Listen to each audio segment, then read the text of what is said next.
Почитувани колеги, благодарам за присуството на денешната пресконференција на ВМРО ДПМН. Вчера целокупната македонска јавност можеше да слушне дел од програмата на СДСМ во сферата на здравство.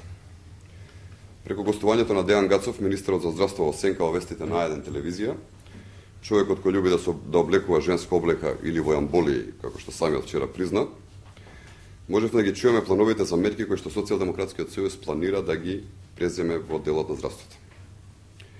Единствената конкретна мерка во здравството, која што можевме да ја чуеме од негова страна, е зголемувањето на придонесите за здравственото осигурување. Впрочем, господинот Гацов јасно потенцираше дека е потребно зголемување на овие придонеси на минимум 10%. Сакаме да истакнеме дека вакво нешто би било на штета на граѓаните и буџетот на Република Македонија.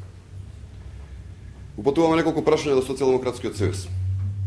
Прво, дали СДСМ стои позади ставот на нивниот министер во сенка господинот Гацов за зголемување на придонесите за здравството на минимум 10%? Второ, дали другите личности во Социјалдемократскиот сојуз исто така милуваат да се облекуваат во јамболи по примерот на нивниот партиски колега?